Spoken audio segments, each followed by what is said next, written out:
Welcome to sportsbookreview.com. It's Premier League week 12. What a week we all had last week. Obviously, I had one loser, which was Spurs to win and over 2.5. 2-0 up at half-time. Absolutely cruising. Count in my chickens, I was. At the end of the game, there was no chickens. But the boys, they went with Spurs just to win. Spurs and under 2.5 goals. Just under 2.5 goals in the game. So we absolutely cleaned up. Now, if you like this video, then please subscribe, press the button and ring the bell. Ring the bell means that we'll notify you and you'll never miss any content again. And that's a bonus because next week we've got a midweek card. So on Monday at this time, we will be doing a Premier League show. Also, we'll be doing a Serie A and a Bundesliga show because all three leagues have got midweek fixtures and not just 2 or 3, the whole shebang. So make sure that you join us. Remember, you're our third guest.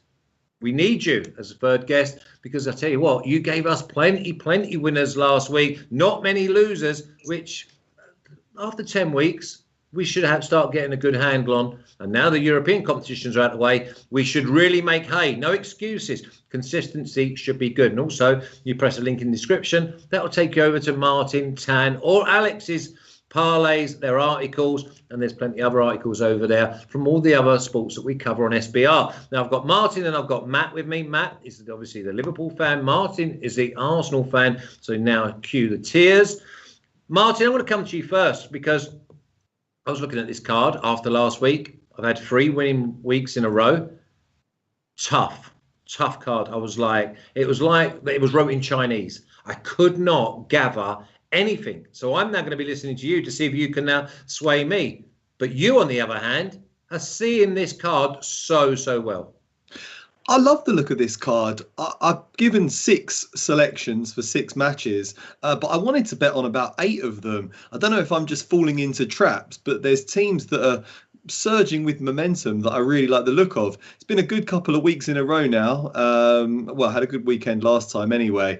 I just really like the look of this card. Very different story in La Liga. I was looking at that and couldn't find much I liked at all. But I think there's some games here that offer really good value and a few away winners I'm looking at this time around.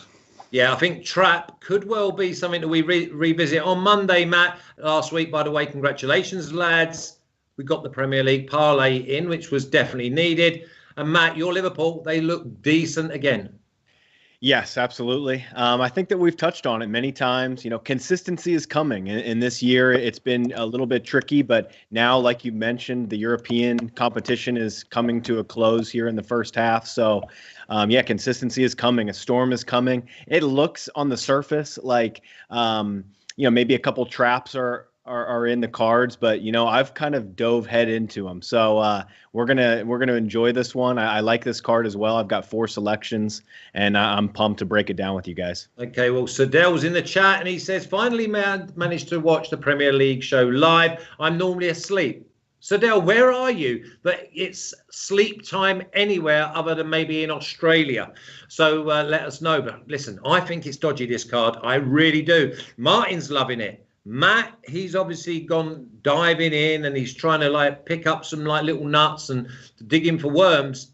But let's have a little look at how well we're doing on the records, please, Fab, because we're starting to repair from a really dodgy start. Martin only 1.73 down. Matt, 7.81. Flash, -8, but I was up to -16. So I'm really pleased with the way things are going. And the team parlay, that's gone back into the plus.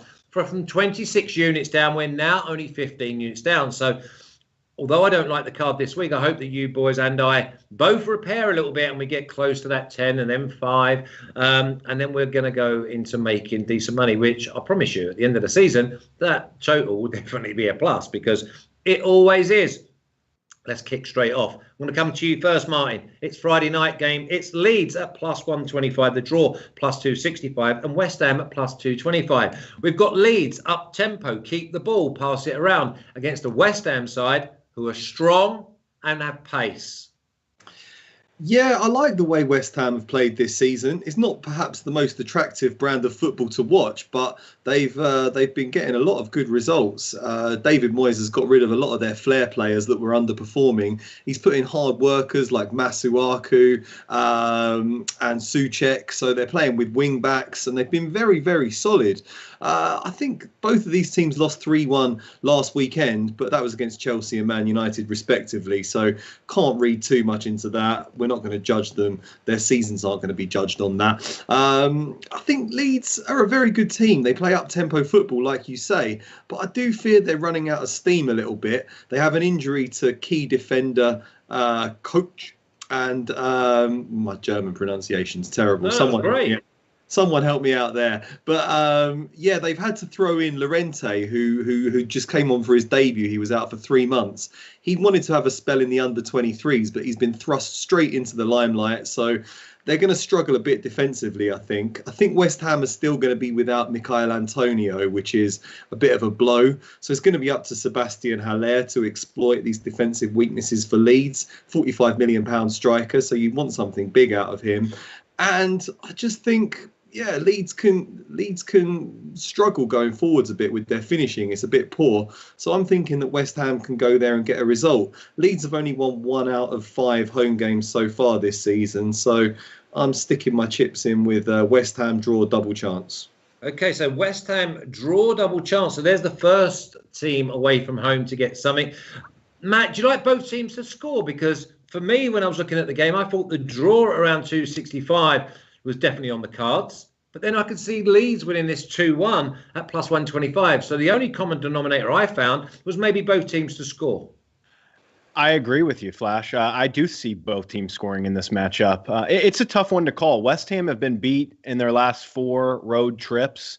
And like Martin touched on, Leeds haven't really been very successful at home either. I've left this one alone. I think there's better betting opportunities, as we go along the card. But I have a small lean towards Leeds, but I think I would rather take the bigger price here, actually, with the draw. I do see both teams scoring.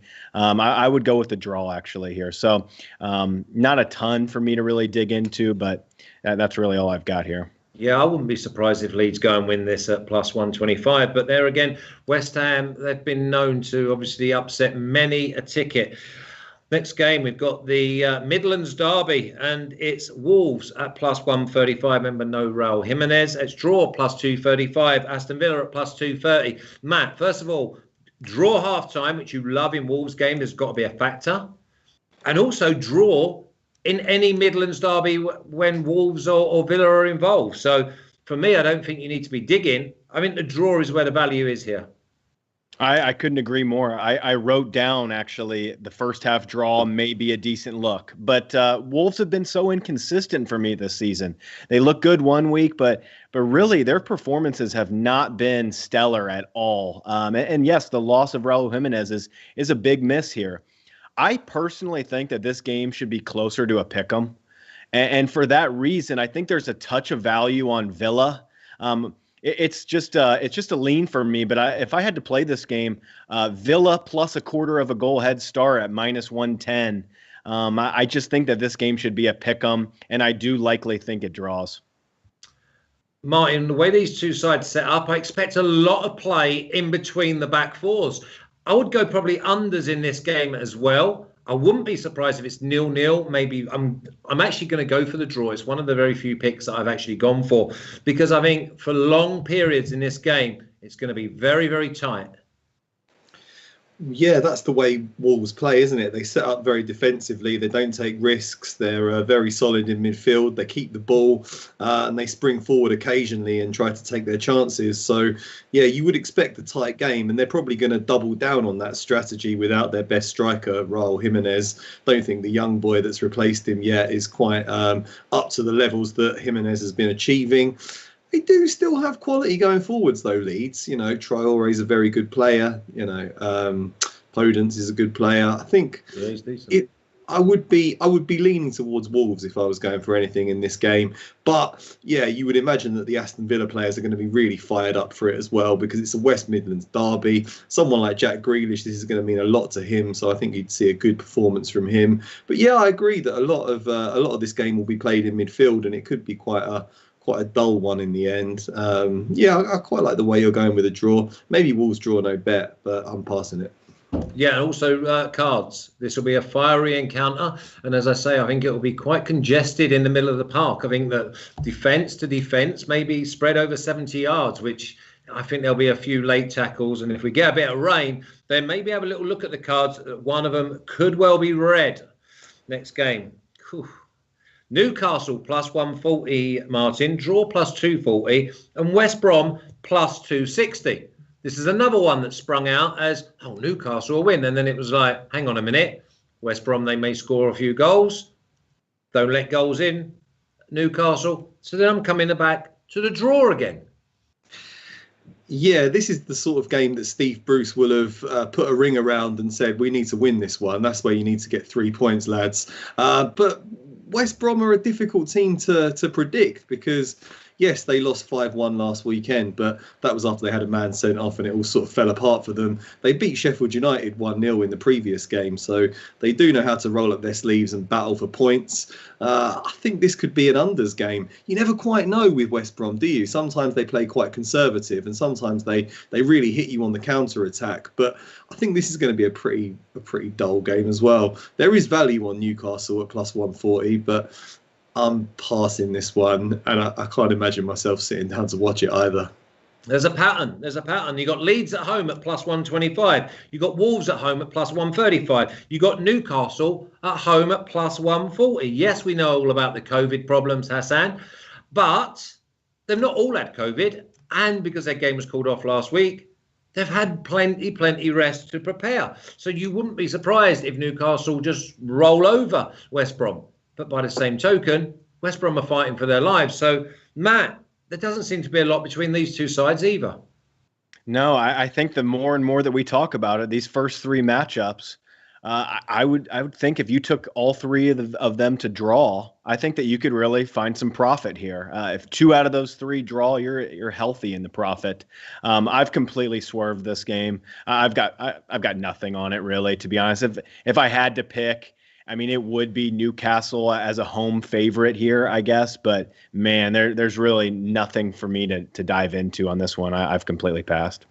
Yeah, I mean, it's one of those you're taking on trust that Newcastle turn up and actually produce what they can produce, because player for player, more experience, they're stronger, they're quicker, but then a little bit too negative, and then obviously that brings in the draw again. Then first 3 games, yeah, you're right. I think that draws, very tight games, maybe even the away side with maybe a +1 or draw no bet.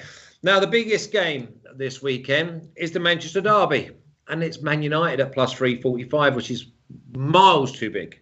Draw plus 310. I cannot believe that you're going to get 310, but that's what they're offering. And Man City at minus 125. I'll come to you first then, Matt. Manchester derbies, flick the coin in the air and then just flick it again, because anything can happen here. We know that Man United went and turned them over twice last season. Play on the break, they play when they want. Both teams to score looks immoral. Alex Classic looks immoral. You try picking the winner. Okay, so I think I found a good angle for this game. I really do. I do think that City are a bit short. We know that United have beaten them the last 2 times. So there's double revenge here for City. And City have started the season off fairly slow. They've got to get going here. But there is no one that has started first half slower in the last month than Manchester United. Let me just roll through them here real quick. Down at the break to Leipzig, down at the break to West Ham. They were drawing with PSG, who we know that they really can't defend very well. That was 1-1. Losing to Southampton at the break. But most teams are losing to Southampton. Okay, that's fine. So they draw with West Brom. They lost at the break to Istanbul and drew with Arsenal, who are in very poor form. I've gone for City in the first half here at plus 135. I think that they take it right to them there at Old Trafford with very little fans here. And United low on confidence coming out of the European exit here, and they're going to be enjoying Europa League on Thursday nights from here on out. So I truly believe that the City can hit them and hit them early. I expect them to be focused, and coming off of back-to-back losses to United, I expect a good first-half performance from them. Oh, you have dug one out. I mean, City to lead at half-time. Hassan's gone, yeah, I love City. Hassan, settle yourself down, mate, because this is a Manchester derby. It's almost like Man United, Liverpool. Man United could be in 12th, Liverpool leading by 20 points, and Man United will come up trumps. Man United will find a way to be in this game. As we know, Martin, we don't write off Man United in the Manchester derby. Well, wait till you hear my pick, because I'm writing them off in the Manchester derby. But yeah, there's Manchester's still in tier 3 of the coronavirus restrictions, so there's no fans inside Old Trafford. They're hoping maybe for the Leeds game towards the end of the month they might get them back, but it's a government decision. So I don't think Man United are really going to get much home advantage out of it. You know, it's down the road. The stadium's down the road for both of these teams. It's just a bit of grass to play on, really. I just think, yeah, there's lots of reasons why you would think that Man United would do well here. Beat Man City home and away last season. They always have a knack of getting results just when Ole Gunnar Solskjaer's job is on the line. He's the favourite once again to be the first manager to leave his job this season after they crashed out of the Champions League in midweek. And this is when Man United always seem to dig out a result just to get him out of trouble. But I just think that Man City can win this one. They rested players in midweek, so they'll all be fresh. Kevin De Bruyne didn't play. They welcomed Sergio Aguero back, which is massive for them. He changes the way they play completely. They have a much more dynamic, dangerous focal point in attack when he's on the pitch. I think that's really encouraging. Gabriel's fit as well, so he could start, and you could see Sergio Aguero coming on in the second half. Raheem Sterling starting to play well, and the defence is starting to look tight for Man City as well. I think it's 4 or 5 clean sheets in a row that they've kept now. Diaz is looking very good. Even John Stones has improved, and you could bring in Laporte as well. Laporte was on the bench in the last game, so I think he's got options, and they're really surging with momentum right now. Whereas I think Man United could be a bit dejected by the nature of that defeat. Things don't seem perfectly harmonious in the dressing room. Pogba's agitating for a move away from the club. That could upset a few people. We all know your thoughts on Harry Maguire and the Man United defence, and I think Man City have got the weapons to open them up. So at those odds, I think it looks really good. I'd probably go Man City in under 4.5 goals for a bit more value, but just the straight Man City win, I think I got about minus 120 on it yesterday, and I'm betting on it. So there you go. There you go. So there you go. Listen, the problem I've got with that is, yes, Man City have got all the weapons, obviously, because they've got Bernardo Silva, Sterling, Mahrez, Aguero, and you've obviously got De Bruyne pulling the strings. But then on the other side, and obviously we know that Man City's weakness is their defence. And what do they struggle with? Pace on the break. I mean, the 2 wins that they had last year, Man United, was Man City in total control of the game. Bang, breaks down, goes up the air, and Rashford scores. Now, we've got Rashford, Martial, James. Now, obviously they're not all going to be able to play, but they all have a common theme. Greenwood, and you've got Fernandes pulling the strings. I just think that the safest play in this is both teams to score or the Alex Classics. I wish you boys luck. Obviously, you've gone with Man City. You've gone with low-hanging fruit. I just hope that it's not off. You know, I hope it's no good. Now, here's the next game. Martin, I'm coming to you. Everton, plus 350. Well, that would have been plus 180 6 weeks ago. Draw, plus 300. Again, a massive draw price. And Chelsea at minus 130. Chelsea, without doubt, probably been the strongest from 1 to 11 that we've seen so far this year. Plus 550 to go and win the Premier League. Everton, you don't know what you're getting now. They let in goals each week. They don't score as many as they were. And they're wanting on the road. Now, they're at home. Big team comes to town. This is a massive test, Martin, for this Everton side. Do they produce? I mean, I'm sure Carlo Ancelotti will get them fired up for the game. I do just worry about their defensive weaknesses. They really bolstered their midfield in the summer with the spending on Abdoulaye Doucouré and Allen, but I don't think the defence is quite there yet, and they have been leaking goals in recent weeks. Whereas Chelsea have only conceded 2 in 7 Premier League games since bringing in Edouard Mendy to replace Kepa in goal. They've looked a lot more solid at the back in recent weeks. And they're looking really, really dangerous going forward as well. Olivier Giroud's found his shooting boots and he's in great form. And there's real competition for places with Timo Werner, with Kai Havertz, with, Christian Pulisic, all these players vying for a starting berth in this starting 11 for Chelsea.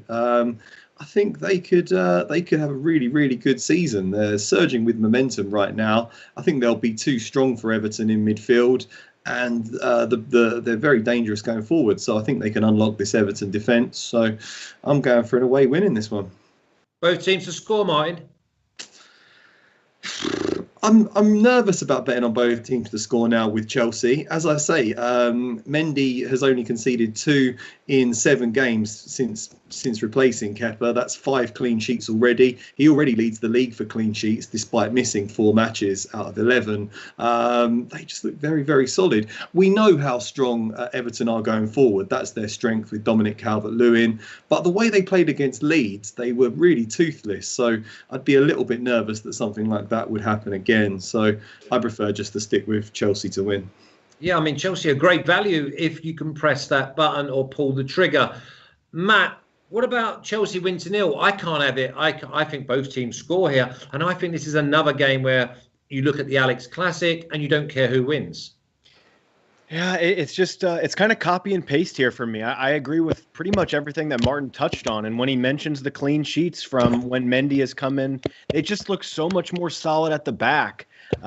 Silva has really helped solidify that defense, even at the age of 36, and they've just been keeping clean sheets in Europe and in the league. And we've touched on it 2 weeks ago. We want to continue to bet Chelsea week in and week out. Everton trending down, Chelsea trending up. It's as simple as that. I haven't complicated this one at all. I've just gone Chelsea straight win. I grabbed -125 yesterday.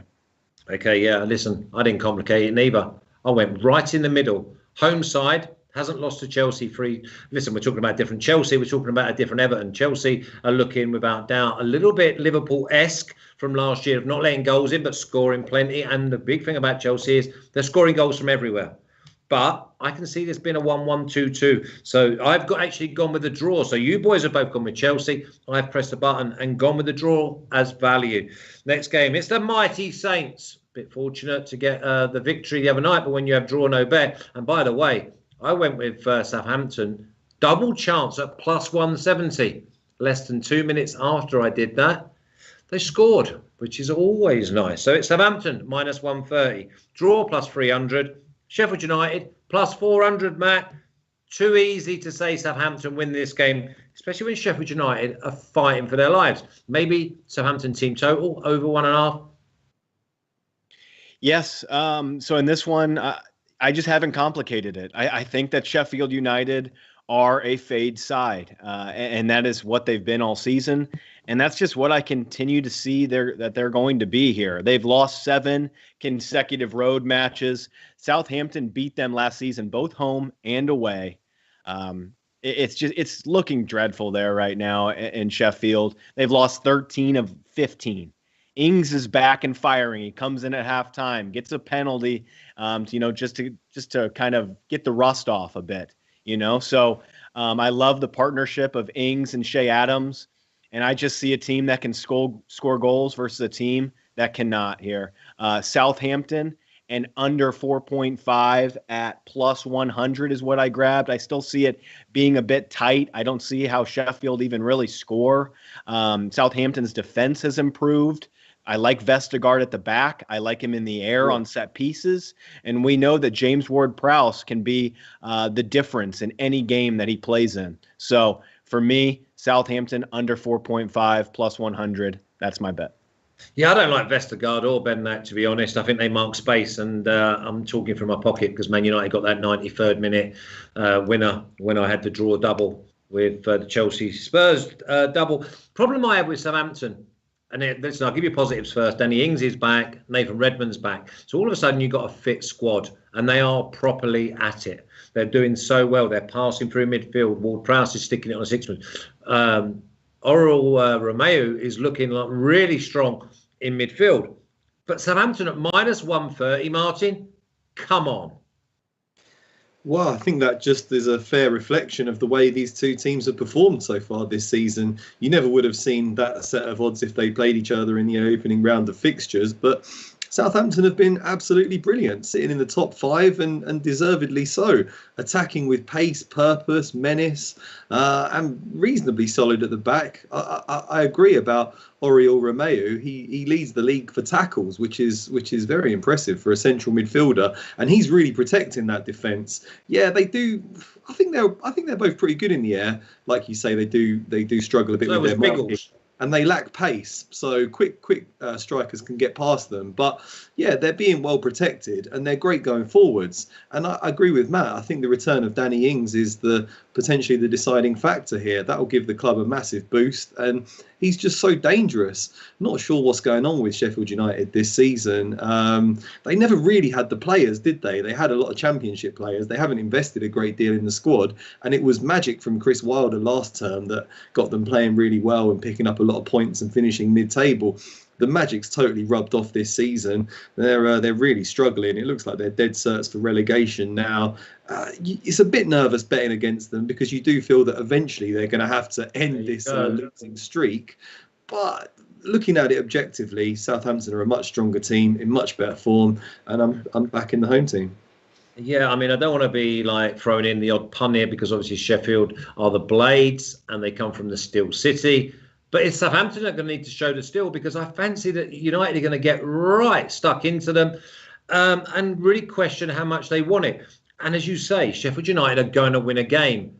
And at Southampton at minus 130, it's just crazy, and I can't bring myself to do it. I mean, both teams to score looks like it could be the way to go, as in value, because people are thinking Sheffield United don't score enough goals. But I just can't bring myself to go anywhere near the game. But the next one, I feel as if there will be plenty people on either side of the fence. Martin, Palace plus 400, draw plus 310, and Spurs at minus 134. Spurs absolutely flying. Talk about protection of back fours. Well, here's the two. I mean, you've got Højbjerg and Sissoko who are sitting there, and they are just directing traffic, and they are the piano carriers, and they've got 3 or 4 piano players in front of them. But they've got a Palace side who have immense pace, a little bit of creativity now, and are happy to be involved in a dire game. So, and also Spurs and Palace at Palace don't normally come up with the away side winning. It's definitely a difficult game for Spurs. It's definitely a tricky away trip, but they would be really disappointed if they beat Arsenal and then went and didn't beat Crystal Palace. That would really derail their momentum. I think Mourinho is going to get them well fired up. And like you say, they've all bought into his system. They've got a game plan for every match, and it's proved remarkably effective so far. Yeah, they're going to have to work hard to contain Wilfried Zaha, but I think people are going to be quite keen on Crystal Palace because they won 5-1 last weekend. But like I said, that was against the 10-man West Brom side. I think no way they're going to replicate that sort of attacking menace against Tottenham. I just think Spurs will boss the midfield. They'll keep things nice and tight. Harry Kane, Son Heung-min have got enough quality to open up this Crystal Palace defence. And if they go 1 or 2 goals in front, they'll just sit back and soak up pressure. So, yeah, it has to be an away win for me. It's just too good a price to ignore. I mean, a lot of people haven't really mentioned it, but the left back, and I can't pronounce his name, but I know he came from Spain for Spurs, along with Jota, is, sorry? Reguilon. Reguilon? Mm-hmm. Reguilon. Outstanding. Absolutely outstanding. I mean, obviously my job was to find players, but he looks like absolutely made for the way that Spurs want to play. And I'm so impressed with him. And along with Jota, has got to go down as probably one of the 2 or 3 best pieces of business that any club's done so far in the this season. Matt, are you on this Spurs bandwagon, or do you think that they come unstuck at Palace, or do you think it's a draw? I've been on the Spurs bandwagon. I do agree with your comment on Reguilon. He's been a top 3 signing this season. The only negative about it is Real Madrid still hold the buyback clause in 2 seasons. So it's very interesting. But, you mentioned Spurs maybe have struggled away at Palace and whatnot. Spurs have beaten Crystal Palace in 9 of the last 10. 9 of the last 10. And this is a really solid Spurs team. Well, the last game they played, was it not a draw? Because I remember going for the double chance and it coming in. They did draw last time, but then every other time they've won. And this is a Jose Mourinho side who, in his second season, he normally, digs out results. The team has bought into the way that they want to play. Crystal Palace, here's the other thing, too, is, 20 of the last 25 Palace matches have seen under 2.5 goals. So I do see it being tight. Spurs have kept 4 consecutive clean sheets. So I've gone with Spurs in the under 4.5 here at plus 105 or 2.05. The only little issue that I would have with this game at all is it could be a potential look-ahead game for Spurs. They've got Liverpool in the midweek. Hopefully they stay focused here. Mourinho keeps them focused for this match and doesn't let them look ahead. And that's the only concern here for me. Okay, so Dale says, I remember your criticism of Højbjerg. Yeah, I mean, listen, I don't want Højbjerg anywhere near the ball, to be honest. He's just got to win it and give it. And obviously, the same as Sissoko, neither of them are picking you out with 45-yard diagonal balls. But what they've done is they've simplified their games. Mourinho's just said, listen, almost like in a 5-a-side, stay away from the ball. Your job is to win it, give it. And they have bought into it. And they're definitely doing Spurs proud. And obviously the results are reflecting that. Okay, let's move on because this looks like low-hanging fruit. But again, I couldn't really find the value. So I'm really interested to see how you've gone about it. Matt, your team, Liverpool. I was with them last week and they got me my parlay. Fulham plus 850, draw plus 475, and Liverpool at minus 295. Where is there value to be had? It's tough to find the value on Thursday, really. I kind of wrote down on this one lineup checker, really, because I think that if you see Fabinho and you see Matip and you see Trent and Robertson in the back line, Kelleher's filled in decently in goalie. I trust him a bit. And if you get that back 4 from Liverpool, I mean, just think about it here. Last week, Liverpool were minus 2.5 goals favorite against Fulham. And now they're throwing out a minus 1.5 for Liverpool when Jota, Salah, Mane, Firmino, Wijnaldum, Keita, everybody's pretty much fit. It just kind of comes down to the back 4 for me. If I see a good lineup here, I see Liverpool covering this 1.5 Asian handicap. I do. That would be the only way I could look. If they were playing some youngsters in the back, then I would probably swerve to maybe like a both teams to score and Liverpool to win. So that's where I have left this one right now. Okay, well, Baz1 in the chat saying the Liverpool, he's not saying Liverpool, but I'll say Liverpool. Liverpool to win and under 4.5. Do you see them winning to nil, Martin? Yeah, probably. I mean, they have looked pretty tight since Virgil van Dijk was injured, which nobody really expected. Everyone thought they'd leak goals, but they do seem to have compensated by being a little bit less ambitious going forward and just really protecting that defence. Fabinho seems to have slotted in pretty well alongside Joel Matip, and Trent Alexander-Arnold's back. So they're looking very solid right now, Liverpool. They do have their injury problems still, but yeah, you would fancy them to get the job done against Fulham. I just think Fulham can play with freedom here, really. They're not expected to get anything. So there is always the risk that they could get on the score sheet, especially with an inexperienced goalkeeper. So I wouldn't be betting on Liverpool win to nil, actually. And I can't really find the value. I think Liverpool will win. I'm just not sure how they'll win. Could be a 1-0 or 2-0. Could be a 5-1. Who knows? So for that reason, I'm passing it. And that's exactly where I was. Listen, I obviously said that I thought Fulham had turned the corner. I didn't have enough balls to bet them away at Leicester. But they scored twice away at Leicester. They scored twice at home to Everton. They obviously missed penalties and got nothing at West Ham. So I can see this being like a 4-1, so you can't even go under 4.5. I can see this being a 3-2, so you can't. I can see this being 3-1, but then that means you can't do wins. Yeah, honestly, I think it's an in-play checker. Mm-hmm. I think you have to see how Fulham are playing, and maybe because the other thing is with Liverpool, they go 2-0 up, they could just strangle the game. Mm-hmm. So.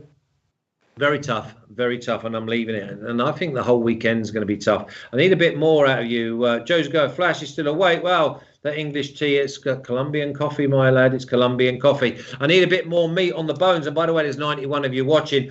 27 thumbs up. Please put your thumbs up. Turn it blue. And then that means we know that you're appreciating what's going on. Now, it's a relegation 6-pointer at the Emirates, and we're going to go to Martin because it's Arsenal at -170. How they're -170, I do not know. Draw +330 and Burnley at massive +600. If you're desperate for 3 points, the last team you want to come to town are Burnley, surely, Martin. Yeah, it's a huge relegation 6-pointer between two struggling teams that are lurking near the bottom of the table, both desperate for victory. It's a huge game for Arteta. Strange that he's not the favourite to be the first Premier League manager to be sacked this season after the start that Arsenal have made. 6 defeats in 11 games. That's just shocking. You could argue that they've had a difficult run of fixtures, but not really, because they've played 11 teams already. Arsenal at the end of the day. Whoever they were playing have had a difficult run of fixtures because Arsenal were flying 8 games ago. It's just absolutely miserable. There's no creativity. There's no spark in midfield. There's nothing. I think they've created their 19th or 20th in chances created this season, which is just woeful. Aubameyang's misfiring, but he hasn't been given much to work with, and there's just no cohesion between defence and attack. The midfield's not working, so it's a real struggle. I would be tempted to bet on Arsenal just because it's such an important must-win game for them. I think we beat Burnley 1-0 their last season, and it was a horrible game. They just lumped long balls up the pitch, chucked loads of balls into the box and tried to get an equaliser. Didn't quite work out for them, but it would be a... They could pull off a result here again. I think it's going to be an unders game. Can't see it being high scoring. It's going to be very tight. Both teams. It's going to be very tense. Who knows? Arsenal desperately need a victory. So I was tempted to go Arsenal and under 4.5 goals, but I can't trust Arsenal to win. So I had to pass it. Yeah, the big problem I have here, Matt, is that I need width to come from my fullbacks. I need my fullbacks to bomb on. Well, some of them, they're not good enough. And also now, I think they're caught between a rock and a hard place because I think Arteta's telling them to keep the back door closed. Well, when they go forward, I think that they're not going forward with the sole purpose to create because they think they're going to leave the back door open. So they're almost like, shall I go, shall I not go? And teams just drop deep because they know that Arsenal have no creativity, but they have pace in abundance. Stop the ball over the top, and it's almost like Leicester. You can kill them off if you don't allow the ball over the top. Do you like Arsenal Burnley, Matt? Man, when you guys just get to talking about this, I believe that Arsenal, in terms of like their XG, their chances created, it's near the bottom of the entire EFL. Which is just shocking for a club this big right now. You mentioned the fullbacks. I look at Bellerin. Bellerin doesn't have a crossing boot in his body. No, he's a fraud. He is a complete fraud, and they need to find a new right back, I believe. It's just, this one is so tough because when you look at it, on the surface, this is the best buy low spot that you could really ever ask for with Arsenal. Arsenal and under 4.5. I do like that. But then also I look at it too, and I looked at it and was like, Burnley are pretty big here. I mean, I think that Burnley could pull off a shocker as well. I think they could win this game in 5-6 to 1 on your money. Like, I don't hate it. It's just it's really a tough one. I've completely passed it, but I'll say for the show purposes, I'll go Arsenal and under 4.5. I'll say it's a buy low spot on the Gunners, and they find a way here to finally get 3 points. Well, it's our job to find the value, Martin. And I'm thinking to myself, we could see Arsenal win this game, but if we think they're going to win by just the single goal, then Burnley plus 1.5, is there value on that? Probably, yeah. Arsenal have lost the winning habit, so if they go one goal up with 20 minutes left on the clock, exactly, it's 3 points. There's no like medals being given out here for them winning 3 and 4. They've got to make sure that they lock up. They'll get nervous. They'll drop back deeper, and then all of a sudden, Burnley might get a sniff. Listen, if this is 1-0, 2-1, and you've got Burnley plus 1.5, then that might be the way to go. Certainly can't have Arsenal just to win. Don't complicate it. Minus 170, because that price is an absolute rip-off. You're spending £500,000 on a shed. Don't do it. Okay, here we go. Leicester plus 110. Leicester got beat at home last week to Fulham 2-0. Draw plus 245, and Brighton plus 280. Is this another Leicester-Brighton game, Matt? Whew. Okay, so this is a good one. I mean, I have passed this match, but I want to talk about it because it's one of those. I think that there's a touch of value on Brighton here at plus 280. I do. I think that Brighton could win this game. We talked about it last week. You went with Southampton, draw no bet, which did come in. Martin went both teams to score, which came in. And I leaned both teams to score in over 2.5 in Alex Classic. That ended up coming in as well. That was at a plus 125 price. That's what this is right here as well. It's the same exact price. Both teams to score in over 2.5 plus 125. That's where I would probably go. I would stay away from picking a side here. I'm definitely not backing Leicester at that price. I can tell you that right now. It would be Brighton on a double chance or an Alex Classic for me type of situation. So that's where I would be going here. See, Leon says in the chat, he's like, it's a win for the Foxes. How we got Leicester at home to Brighton and Leicester a plus money, Martin? Because normally they would be minus 170. This Arsenal, they should be plus 110 at home to Burnley. Leicester are plus 110. They score goals, and on their day, they're a match for anyone. But we're trying to find their day. Let me just be, before I come to you, Rude Boy, obviously, he's always got something to say. Now, let me help educate you, Rude Boy. He says, how can a player be a fraud? Let me tell you about Bellerin. He nearly produces. He nearly tackles.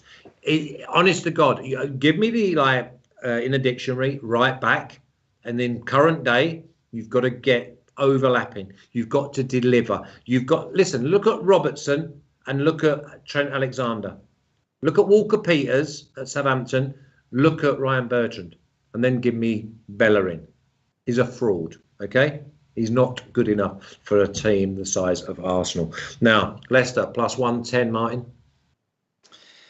Yeah, it's a very good price on Leicester, but I'm still burnt by that recent defeat that they had in the Sheffield United game, which was very underwhelming. So, the loss to Fulham and only just about scraped victory against Sheffield United. So, I really rate Brighton highly. I know the results haven't quite come in for them, but they drew with Liverpool quite recently. So you can never write them off in any game. They never lose by more than one goal, and they're often unlucky in defeat. They're just very good going forwards. They've lost a bit of the defensive solidity they had under Sheff Utd, but they play a much more attractive brand of football, and they're always in with a chance in games. So I was looking at both teams to score. You can get about minus 122 on it. I really like that. Maybe like both teams to score and under 4.5 goals for more value if you want to get it closer to even money.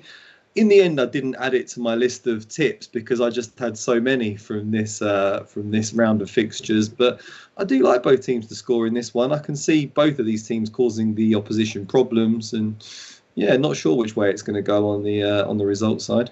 Yeah, the big problem Leicester are going to have here is when they give possession away high up the pitch, because then Connolly, Welbeck, maybe Maupay, if he plays, they're on you. And the last thing that the Leicester defence want is to be backing off and having teams run at them. Remember, I think Brighton, when they go to 2-0 up or something here last time they played, which was after the lockdown. So, yeah, it's a very stinky game, to be honest. Maybe both teams to score is the way to go. Or the Alex Classic, but I wouldn't want to go on the winner's side. Now, I'm going to have a little look at the official picks. Also, the two-team parlay. I'm going to need some help with that this week because this is horrendous. Okay, let's have a look at the official picks. I could be here a while with Martin's. Okay, he's gone with West Ham double chance, -133. Man City just to win at -122. Chelsea -120. Southampton -130. Tottenham -127. And Arsenal to win and under 4.5 goals at -120. He's not really complicated anything there. But if you get 6 out of 6 there, Martin, honestly, hat off to you. Southampton and under 4.5 at +100 looks good value. Man City to win the first half, you've gone digging there at +135, Matt. Chelsea -125. And Spurs to win and under 4.5 at +105. I like the way you've gone for value. Now, mine is just all value. Wolves draw +240. That comes in. I'll make 0.4 of a unit, job done. Everton. Can't believe it was +310, and Palace double chance at +110. I need a 2-team parlay, please, gentlemen. I'm going to come to you first, Matt. Let's go with Chelsea to beat Everton. Okay, Matt. I'll come back to you in a minute for your first leg of the parlay. Martin. I can't believe I put Arsenal and under 4.5 on my list. I can't either, but you was just writing that many bets down that you just kept going. I'm on a wing and a prayer there. Come on, Arsenal. Win the relegation battle against the mighty Fulham. I always want to go Tottenham, Flash, on my parlay picks. You often tell me not to, but... Well, only because the same reason as I've just blown Matt out the water. I've got Chelsea, Everton draw. I've put my cold, hard shekels on it. I can't be sitting cheering on a parlay that if the parlay wins, I lose. I like Tottenham, Chelsea, London double. But yeah, okay. Yeah, I'm gonna have to have a chat with the sensible people in the chat. What have they got? Leicester, Rude Boy. I tell you what, I'm going with Rude Boy. Leicester win. Leicester win. Okay. Both teams to score. Both teams to score in Leicester, Brighton. Let's go with that. But Rude Boy never comes up with anything sensible. Ever. He's rude. He's a rude boy. I don't know. Exactly. Okay, so Leicester win, right? I'm going to go with Leicester win. Please bear with me because I just want one more out of the chat. And can they not? Oh, come on. Do you like Southampton? You both like Southampton, didn't you? Yeah. Yeah, I like Southampton. So we just not complicated it. Southampton -130. And what we put with it, Leicester. Leicester win, yeah. Leicester Southampton double. Leicester, Brighton, both teams. Great. Don't like it at all. Don't like that. In Brighton. Yeah, I don't like that either. Leicester, Brighton, both teams to score. I could maybe. Do you like Leicester, Brighton, both teams to score, Martin? Yes, like it. Right. Yes. Baz is even saying yes, both teams to score. So have we got a price for that? 1.78. Oh, okay, so it's only like -120. So we've got -120, -130. So that's what we're doing. We're doing Leicester, Brighton, both teams to score. Rude Boy, I was with you, son. I was with you. It alarms me that I'm with you. But anyway, both teams to score -120 in Leicester and Brighton. And Southampton straight win at -130 against a bottom club, Sheffield United. Yeah? Yeah. Okay. I'm loving this bet here. Bellerin to make a foul throw from Harry Doherty. He can't even take throw-ins. He's always giving away foul throws. He doesn't even put the ball behind his head when he throws it. I don't know if you can get odds on that, but maybe you can maybe email Ladbrokes or something like that. They give you build your bet and you can request bets. So like that. Yeah, crazy. We're not going to hear the last of it though if Leicester win to 0. Rude Boy is going to be all right. We're going to have to bar him or something. Anyway, listen, if you like this video, then please subscribe, press the button and ring the bell. Ring the bell means that we'll notify you. You'll never miss any content again. And remember, we're back this time on Monday. Serie A and Bundesliga will be prior to this show. Also, press the link in the description. Go over and have a little look at see what Martin's wrote, or Tan, or Alex. They love a parlay. They love a winner. Really appreciate all your chat, all your correspondence. 112 of you watching, 48 thumbs up. Let's try and get that at least to 75 before I say goodbye to the lads. Turn your thumb blue, and we know that you appreciate this video. Have a great weekend, boys. I'll see you tomorrow, Martin, with Paco for La Liga Lowdown. Paco, by the way, he went against Barcelona last week with Cadiz. I fancy he might be on the Cadiz train again.